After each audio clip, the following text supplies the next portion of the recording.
We actually played all right. For the first time in like over a month, Richmond played a decent game of AFL football. This is the round review for the Richmond Tigers. So if you're a Richmond fan, stay tuned because every round I run through every game that the Richmond Tigers play. And this week was obviously Dreamtime. It was a little bit different because I've only been to like three or four games this year. Every other game I watch on TV and I sort of analyse it there. But when you're actually at the game, it's a little bit different how you see things, stuff like that. So I went to this game and it was fantastic, great pre-game stuff.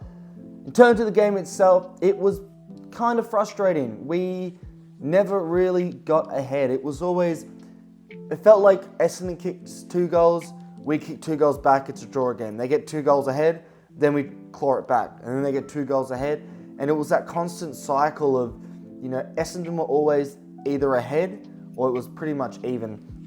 There was never a point in the game where I thought we were going to kick anything more than a goal ahead. And that proved because the end result was 74-86. We went down by 2 goals. We had opportunities late in the match. I think Dustin Martin and Kane McAuliffe.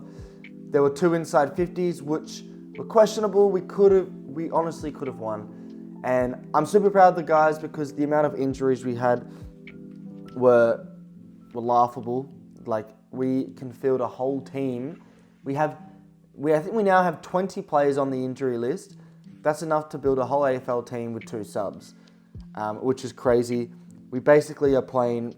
I'm sure Adam Uze is. If everyone was fit, I'm sure there's like 10 or 12 guys who wouldn't be playing in this team, but are now because of injuries. And in terms of the game itself, I'm trying to think if there were any more interest. I feel like there was. And now we've got Bolton's concussion, which is frustrating because he's been one of our best players this season. He's one of our best players. He will miss the Geelong clash next week. I believe we're playing Geelong next week. Let me just check that for you guys really quick. Yes, we're playing Geelong at GMHBA, so that's going to be a rough one. The game itself, we played pretty fantastically. I thought our defence stood up really well. I thought our midfield actually had a decent game too. In terms of individual players, I thought it was a forward line that probably lost it for us. Noah Cumberland was awfully frustrating on the night. He was not good enough. And the forwards just didn't battle well enough. They had Jordan Ridley, who had 31 touches and 12 marks. He dominated the backline. Nick Hind in the backline and on the wing as well was really good. Nick Martin, Redmond having 24 touches. Their defence was so solid, and it just felt like Cumbo and the forwards just were not good enough. Nate Curvis, I thought, had a pretty brilliant game. I believe he won hitouts. Yeah, he won hitouts 44-16. Dominated Todd Goldstein. He was arguably our BOG, but obviously Dustin Martin as well, kicking 3 goals. 2 points as well, frustrating. Probably could have had more, could have got the 4 goals. And obviously Jake Stringer was probably there, maybe not the man of the match, but, kicking 4 goals in the first quarter, or 3 goals in the first quarter is pretty handy. Having that, and he looked on fire. They were just much better. I think the difference was, and maybe this comes from an element of bias, but when you're watching Richmond, I was watching Richmond, it felt like we needed everything to go on our side to kick a goal. We needed luck, we needed effort, we needed skill. Where Essendon just needed a couple handballs and they were through on goal. Easy to break down our defensive system. And that's the whole night that was the case, and that's why I never really had. Well, I had confidence in us. I said we would win by 5 points, but I never really watched us thinking, we could win here. It was always like it's going to take a miracle, and that's probably why we didn't win in the end. In terms of players who didn't have the greatest game, Sansom Ryan didn't have a great game. Lafau, Celts, he got 2 goals. I thought he battled really well. I thought the likes of, like I said, Noah Cumberland, yes, you were on form last year, but this season, I don't know what's happened to you. You've just not looked it, unfortunately for you. Noah Bolter in the back line, he needs to stay there. He made our back line look so much more solid. I thought Dan Rielly had a pretty impressive game, and midfielders of Prestia, and before the injury, Bolton, who was up forward in the midfield as well, he was really good. Now to the team stats.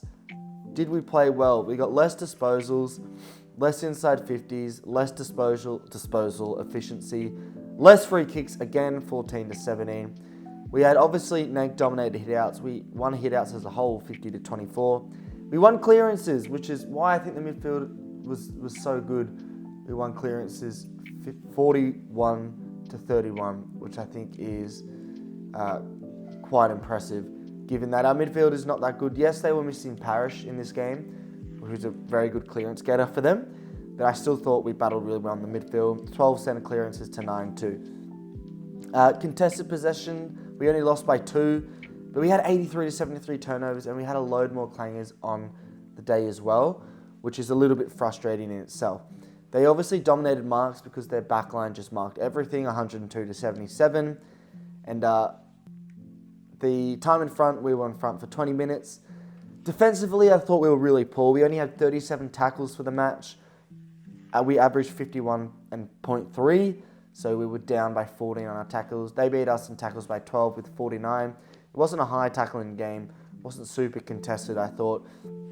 But nonetheless, I thought, based off those stats, we actually played all right. Okay, we didn't win the stats battle. Not that stats are important. We didn't win the stats battle, but I thought this was the game. I thought we could win it. And unfortunately, we find ourselves slipping down to, staying in second last with 61.6 percentage. We are well behind West Coast and St Kilda, who are on 3 wins with a much better percentage. We're now looking at just not finishing dead last. And I've seen online there are some Richmond fans who do want to get that draft pick, do want to finish last so they get the good draft pick.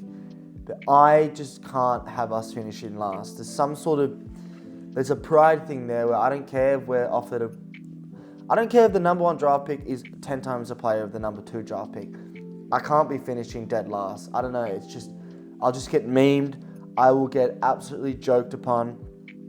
And I feel like that's just the worst thing that can happen. But proud of the boys. We did well. We played well, and unfortunately we couldn't get the chocolates in the end. A little bit frustrating. We're young, and that's going to happen. And we find ourselves onto next week, which is probably going to be a write-off, given we don't have Bolton. Geelong, they're out of form, Geelong. They've lost 4 in a row. So they're as bad, we're in worse form, but they're in pretty shit form too. But they have looked better the last couple of weeks. Should have beaten the Giants.